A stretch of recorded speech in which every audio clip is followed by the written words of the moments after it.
Bueno, y hoy tenemos la suerte de estar en comunicación con Agustina Videla. Agustina escribió un libro que se llama Único, del autismo a la neurodiversidad, aprendizajes de una madre. Eh, en el libro, Agustina habla de su experiencia en la crianza de su hijo con distintas, distintas formas de ver el mundo, pongámosle así. Ella nos va a explicar bien cómo fue ese proceso y por qué lo volcó en un libro. ¿Cómo estás, Agustina? Bien, bien, mucho gusto. Hola, ¿qué tal, Miguel? Hola, Paula. Este, mm, sí, este es un libro, bueno, que nace a partir de la dificultad, de la incertidumbre, ¿no? De las preguntas, eh, y realmente, digamos, la escritura de alguna forma va acompañando mis descubrimientos y mis cambios en la mirada que yo iba tratando, y sigo siempre, ¿no? Tratando de construir frente a esta realidad que me toca vivir, que bueno, que realmente la considero única, ¿no? En el sentido como la de cada uno. Eh, que a veces uno empieza por querer encontrar una solución mágica, una etiqueta, una cura que resuelva ciertas cuestiones, y bueno, fue como, bueno, entender qué significaban estas dificultades que vivimos, que tienen que ver con dificultades socioemocionales y de aprendizaje de mi hijo, y que, bueno, que empezamos a tratar cuando tenía 2 años y medio. eh, Ahora tiene 13, y el libro sobre todo fue un proceso que empezó más o menos cuando él tenía 8 años, que fue un poco, y es lo que el primer capítulo del libro habló de eso, como esos primeros 5 años fueron casi como 5 años que necesité para aceptar que había algo que justamente no tenía que ver con poder dejar en el olvido, superar, resolver, no era un logro en su desarrollo o algo en particular que iba a hacer que mi niño fuera, entre comillas, normal, sino que yo tenía que aceptar este hijo que me tocaba con su individualidad, con sus talentos, con sus cosas hermosas y con sus dificultades. Entonces, bueno, a partir de ahí empecé a escribir. Algo, Ahora, convengamos que además del proceso personal y la historia y la problemática, ¿no? Porque aquellos que a lo mejor estamos medios afuera, somos medio fríos, no entendemos, está también el desafío de escribirlo, ¿no? Hay que tener como un montón de capacidades y ponerlo ahí. ¿Cómo hiciste? ¿Cómo fue eso? ¿Venías? ¿Qué es lo que hacías antes? ¿Escribías? ¿Cómo es ese talento que está escrito ahora? Bueno, no diría tanto, yo soy más exigente. De hecho, creo que, bueno, sí, claramente siempre me gustó escribir, y esto también es como algo muy particular que me regala todo este proceso, porque muy honestamente yo creo que mi primer amor fue la literatura y los libros y la escritura, y siempre estuve conectada con eso, por un lado, y por otro lado con la danza, desde muy chiquita. Eh, yo me formé en danza clásica, en danza contemporánea, bueno, en muchas danzas distintas, y a los 16 años empecé a bailar tango, y a eso me dediqué desde que terminé la secundaria, a dar clases y a dar exhibiciones de tango. Viajé mucho por muchos lugares del mundo, tuve mucha suerte, eh, siendo un poco embajadora de esa cultura. Y entonces, nada, nunca me sentí capacitada tal vez para escribir. Entonces, pero siempre seguí con diarios, siempre fue una forma de expresar lo que me pasaba, lo que sentía, pero siempre de una manera muy desorganizada, muy errática, que nunca podía representar. Y siempre también tuve como la idea de esto, de que la literatura eran los grandes, entonces nunca se me pasó por la cabeza poder escribir un libro. Y justamente el desafío de Lucas hizo que pudiera sobrepasar esta idea como casi de la forma y poner por encima de la forma el contenido. Me pareció que lo que tenía para decir era tan importante que más allá que lo dijera mal, era valioso. Entonces dije, bueno, voy a hacer el intento, y aquí estamos intentando.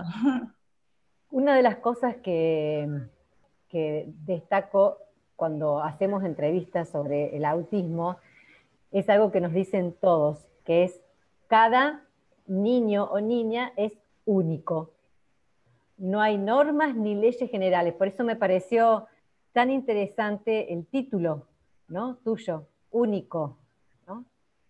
Y aparte también es una problemática que cuando no te pasa cerca, no conoces mucho del tema, ¿no? Por más que ahora está siendo mucho más público que antes, pero hasta que uno no lo vive muy de cerca, no se interioriza, no tiene realmente conocimiento de lo que es. Entonces yo te pediría si podés por ahí tocar distintas partes del libro y empezar por cómo te diste cuenta vos que tu niño era único, diferente. Bueno, nosotros tuvimos dificultades desde esto, más o menos desde los 2 años. Una de las primeras cosas más evidentes fue la adquisición del lenguaje. De hecho, Lucas recién empezó a hablar casi a los 5. Pero como vos decís, no sé, es tan difícil el tema del autismo, porque dice tantas cosas y a veces también tenemos tantos preconceptos porque tal vez hace 30 años no quería decir lo mismo que quiere decir ahora el trastorno del espectro autista.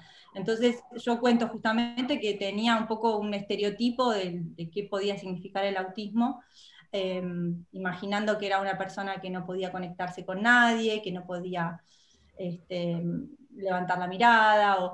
Sin embargo, digamos, Lucas tenía cuestiones con la mirada difíciles para conectar, pero a la vez, justamente esto que vos remarcaste, ¿no? O sea, había otras tantas cosas que yo sentía que no representaban lo que yo pensaba que era el autismo, que no lo asocié con eso durante mucho tiempo.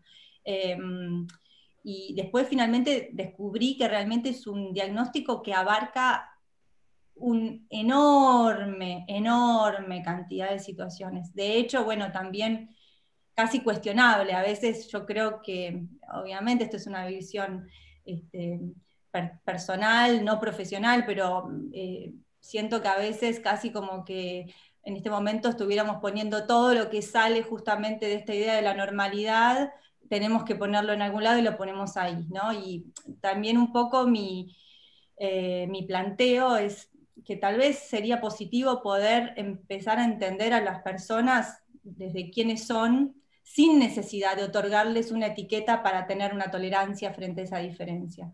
Entonces uno puede, en ciertos aspectos las etiquetas ayudan, los diagnósticos ayudan a concientizar, y en otros me parece que no deberíamos necesitarlo tanto, ¿no? Me parece que hay muchas personas que simplemente tienen formas, como vos dijiste tan lindamente al inicio, formas distintas de ver el mundo, formas de asimilar lo que sensorialmente distintas, y todo eso, bueno, no quiere decir que eso sea un trastorno, ¿no? Es algo diferente. No sé si coincidís conmigo, pero yo lo que veo es que como nuestra sociedad todavía no está preparada, pero no solamente la sociedad, digamos, los amigos, la familia, sino las instituciones. Por eso es necesario todavía en este momento tener un certificado de discapacidad para poder acceder a determinadas cosas que espero que en un futuro no, o sea, sean de libre acceso o facilitar, o se faciliten para personas diferentes, ¿no? Absolutamente. No, de hecho, estoy completamente de acuerdo con vos. Y incluso, bueno, o sea, el certificado donde yo lo tramité cuando Lucas tenía 3 años, uno tiene que tener un certificado de discapacidad que te habilite a terapias muy básicas, ¿no? Que te habilite también a poder tener un integrador en la escuela, que es importantísimo, es lo que da acceso a la educación pública a un chico que tiene dificultades. Y justamente yo escribo un capítulo sobre toda mi experiencia en la escuela. Lucas fue a la escuela pública hasta 4º grado.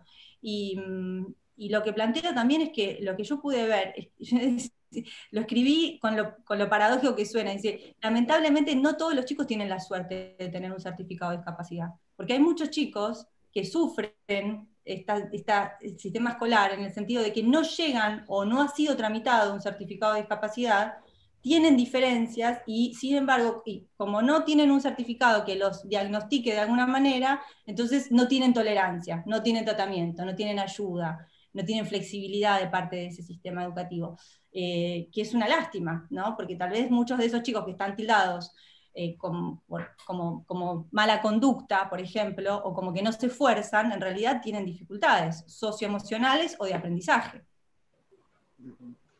Una pregunta que tiene que ver con en el caso del autismo y la relación con una persona como vos, que bailarina, que tiene mucha relación con el cuerpo, ¿no? ¿Cómo es esa? Es un recurso positivo, me parece, ¿no? Porque ¿cómo es la relación con el cuerpo del autismo? Por un lado no se comunican por un lado, pero por otro lado está el cuerpo que tiene sus mecánicas de comunicación también, ¿no? ¿Cómo describirías eso? Bueno, como te decía también, Paula, realmente esto hoy por hoy llamamos trastorno del espectro, se diagnostica dentro del trastorno del espectro autista una infinidad de casos, y hay niños que tienen dificultades como cognitivas, otros que no, hay niños que tienen dificultades motrices, tal vez otros que no. En mi caso, Lucas no tiene ninguna dificultad neurológica ni ningún retraso cognitivo. Tiene como mucha rapidez mental en algunas cosas, dificultades de aprendizaje en otras, tiene una dislexia, ha tenido dificultad en la manera en que adquirió el habla, y con el lenguaje, con el cuerpo, él es un excelente bailarín, baila un montón, es muy Claro. bueno, pero sí, sin embargo, a lo que tal vez con el sentido de tu pregunta, fue una herramienta que yo en un momento, cuando cuento en el libro, diferentes ideas que implementé para ayudarlo, y en un momento una de estas ideas fue hacer unos encuentros de danza, encuentros más que de danza, casi diría de movimiento, que de alguna forma creamos no profesionalmente con un primo mío que ya tenía 25 años en ese momento y estudiaba danza contemporánea, hip hop y rap, y hicimos un encuentro con el hermano también de Lucas, hacíamos unos encuentros semanales, y con una compañera de ellos, tenían más o menos entre 8 y 10 años. Y trabajamos diferentes formas de relacionarnos con el cuerpo, ¿no? Y eso fue súper interesante porque sí, como es muy útil, obviamente, poder conectarse a través de la mirada, a través de la confianza con el otro, a través del juego. Así que la danza es una herramienta fantástica. Me parece que para todos igual, para ellos y para nosotros. Claro, cada padre le pone la impronta personal también, porque es la vida familiar, o sea, es lo que hay en la casa, ¿no? Supongo que todos los padres tomarán las herramientas que manejan tratando de encontrar algún punto de contacto o para facilitar ciertos desarrollos. Mucho por intuición también, ¿no? En el manejo. Sí, sí, bueno, yo creo que eso es otra de las cosas que para mí fue valiosa comunicar, y que para mí también me cambió mucho la perspectiva, fue descubrir que hay profesionales que empoderan mucho el rol de los padres frente a todo esto, ¿no? Es como que hay algunas miradas donde es como que todo se deriva a los tratamientos externos, y hay otra mirada donde el rol de los padres, de la familia y de las personas que no son profesionales, pero que tienen un rol a jugar muy importante, es como más valorado. Y yo voy por esa mirada donde, como vos dijiste, digo, me parece que la intuición de cada padre es muy valiosa, las herramientas de cada padre, cada madre son muy valiosas, y todo eso tiene que ser puesto justamente en valor, porque si no a veces uno se va en búsqueda de terapias formales, ¿no? Y todo lo estandarizado, y se olvida de entender quién es uno para ver qué es lo que puede dar, y quién es tu hijo, tu hija, para ver qué es lo que necesita. Y ese encuentro es muy valioso. Claro, ¿quién mejor que los padres o los hermanos para conocer qué es lo que le gusta, qué es lo que siente que necesita, ¿no? Yo, cuando era muy pequeña, nunca me voy a olvidar, vi una película que hasta el día de hoy no sé qué película fue, no logro encontrar el título, de una mamá con un Ajá. nene que yo supongo que Tenía autismo. este nene debe haber sido un nene con trastorno del espectro autista, y la madre en toda la película hace eso, intenta de todas formas conectarse con su hijo que no la mira. La quiero ver, Bueno, la yo voy a buscar. Y hay una escena en el baño, del nene en el baño, y después creo que termina la película, tengo esta imagen, no sé si me la inventé o la recuerdo, termina ella con el nene en una plaza con un globo rojo, y logra la madre, logra que el nene se conecte. Después Se de llama El todo, Globo Rojo. no sé cómo se llama la película, El pero Globo Rojo. no se hablaba, imagínate, yo era muy pequeña, no se hablaba del espectro autista, no se hablaba de autismo. Debe haber sido el caso de una madre. Vos escribiste el libro, único, y ella debe haber escrito esa película. Seguramente fue eso. Este libro que escribiste, único, ¿no? Agustina Videla, recordemos el nombre de la autora, de la mamá. ¿Dónde lo encontramos? Ya la semana pasada lo presentaste el libro virtualmente. ¿Dónde lo encontramos? Mira, está disponible en la página, a través de la página de internet de la editorial que lo publica se llama Editorial Bonum, y también de las redes sociales del libro, que se llama Único Aprendizajes de una Madre. Estamos en Facebook y en Instagram, y tenemos el Gmail, que también es únicoaprendizajesdeunamadre@gmail.com, y nos pueden contactar para comprar el libro. Y va a estar en un número de librerías también disponible que está llegando esta semana, en algunas librerías, pero pueden también contactarse con la editorial para confirmar en qué librerías va a estar disponible, pero va a estar disponible en librerías de todo el país. El prólogo lo escribe Alexia Ratazzi, con quien nosotros Iba a hemos decir, hablado. iba a decir, por supuesto, hay que mencionar que, bueno, la generosidad de esa gran profesional que hace un trabajo increíble, y también para mí fue muy emotivo porque yo siento que el trabajo que hace ella justamente es, dentro de toda esta mirada que yo trato de transmitir, ella hace eso cotidianamente, y empodera a muchísimas familias y capacita a muchísimas familias para estar a cargo de sus hijos y ayudarlos de la mejor manera. Sin lugar a dudas. Bueno, Agustina, muchísimas gracias por haber estado con nosotros y por el libro, ¿no? No, gracias a ustedes por la invitación y el espacio. Bueno, Bueno, ya un placer que hayas estado con nosotros. lo leeremos. Un abrazo. Gracias.